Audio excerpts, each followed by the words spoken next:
I'm with Winfried Zeider here at the Carl Benz Museum in Ladenberg, Germany. And Winfried, tell me a little bit about the museum. So yes, it was in the year 1885 when Carl Benz constructed his three-wheeler motor cars, and he got a patent on 29th of January in the year 1886, and that was the start of the automobiles in the world. A little bit later, in 1903, he got some problems with his companions in Mannheim. He left the factory in Mannheim, came to Ladenberg and ground up once more a factory to produce motor cars, and there we are now. And now it's full of motor cars. Yeah. Yes, but only two of them were produced here, are existent in the world. It was his private car, was one car, the other one was the factory car, but all two cars are here in the original factory where they were produced. Yes, and Bertha Benz, who was she? He was a very great woman, and you see here the original cars from the drive from Mannheim to Wartime in the year 1888. That is the original car. Yeah, that's very interesting. Okay. Yeah, and from there we have a world full of roads and cars and traffic congestion and no place to park. Okay. Now, it is in fact, but here you can see where it begins. Oh, yeah. It's a time from the motor cars. Well, we'll take a trip around the museum and take a look at some of these jewels that you have here. Okay. If we have any questions, we'll come back and talk to you again. You can see also bicycles and motorcycles. Yes. That also starts in Mannheim with Karl von Drais with his first wooden bicycle. Oh, great, great. Okay. And his first bicycle is here? It is here, but it's also a Ray-built one. Yeah, okay. Okay. Well, at least we know what it is. Okay. Yeah. It is there in the corner. The left side you see it. Well, we'll take a tour around, and thank you very much. Please, have a good time. Thank you for your visit. Good, thank you. Okay, we'll just take a little walk around the museum here at some of the cars they have. This is Triumph Junior, 1939. And look, they still work. Here's a 1926.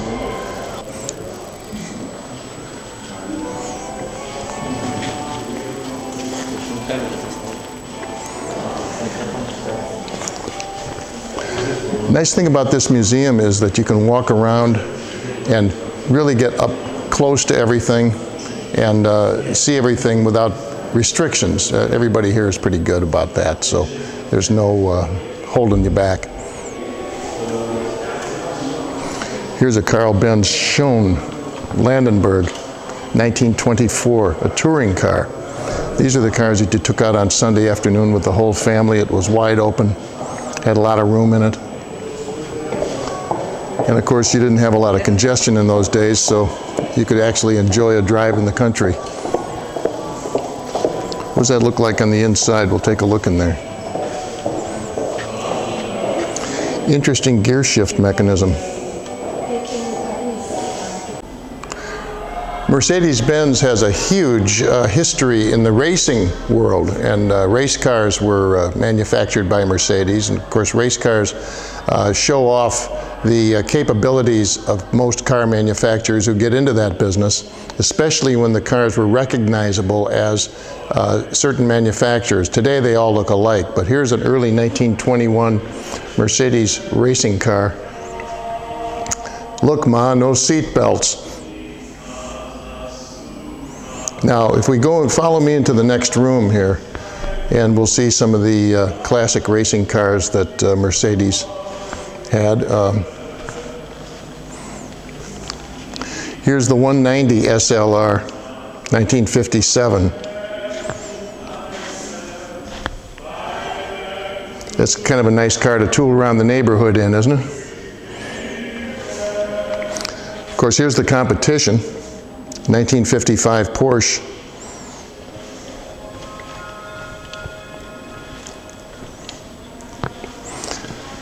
Then this is a road racer here, 1937. Of course, they did this just before the war, so they probably didn't get a lot of use out of this, this car.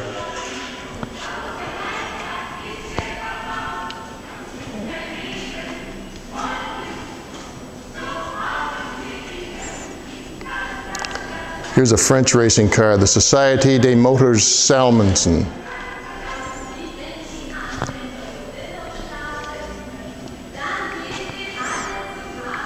Alma car, 1921.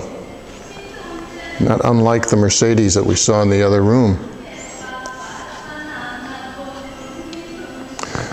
But today you get into the Formula One racing and they've taken on a whole different style and a whole different look. But take a look at the Mercedes over here. This is 1991. They look like rocket ships.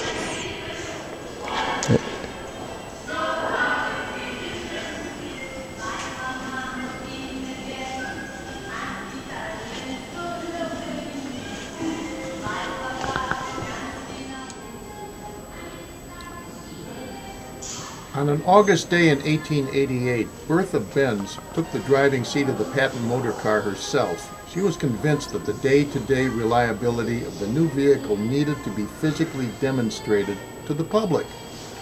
So she and her two sons took a drive from Mannheim to Pforzheim, and when dusk fell, the intrepid trio had reached its destination without incident. In fact, today, you can still drive the Bertha Benz Trail. It's about 100 kilometers each way, so it was quite a trip in those days when there were really no roads and just horse trails. But later in his memoirs, Carl Benz wrote that only one person remained with me in the small ship of life when it seemed destined to sink, and that was my wife. Bravely and resolutely, she set the new sails of hope, and that was the beginning of the automobile as we know it. The museum here was an engine factory, and as we were told, they only built two complete cars in this building, but they did build engines here. And of course it's a kind of a different kind of engine.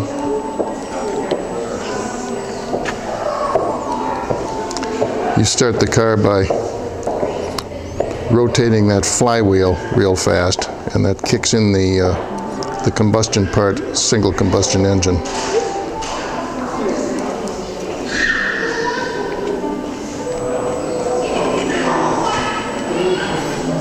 And it all started right here.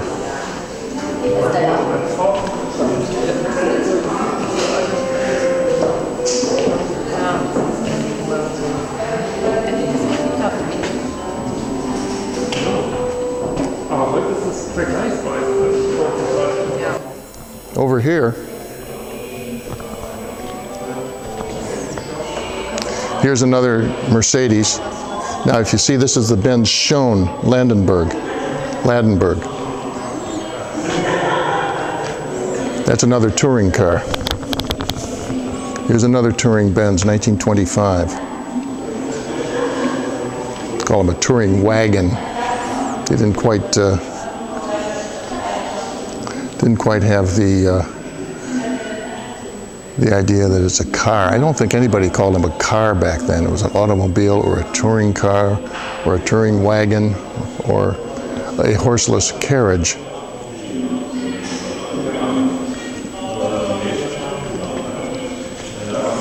This is a neat little 1918 Benz from Mannheim.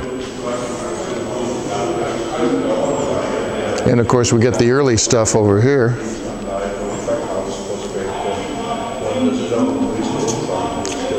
This is the 1898 Benz. This was the new and improved model.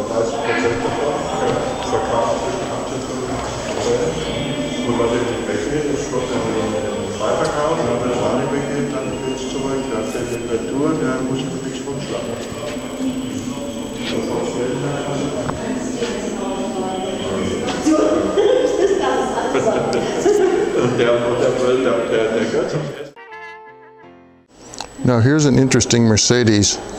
During World War II, they developed this method with a wood burning container on the back of the car that forced the wood smoke down through some pipes under the car into the engine,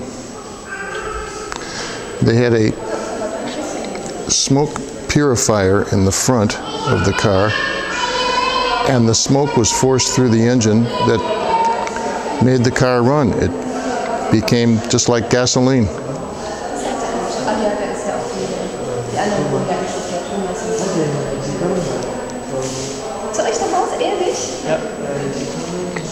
Rather interesting concept, especially when fuel was hard to get.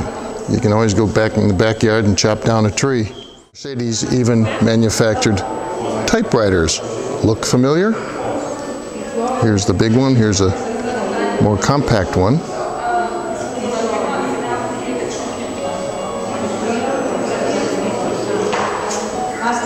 We'll take a look over here at some of the classic Mercedes 1936. Here, big roadster in good shape. Of course, they're all in good shape in the museum. Mount the rear view mirror on the spare tire. Why not?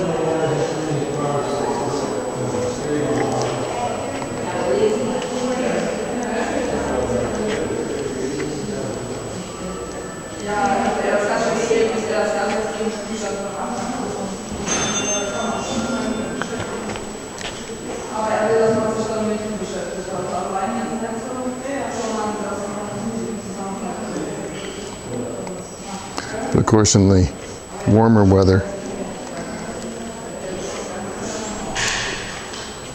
wouldn't we rather have a convertible?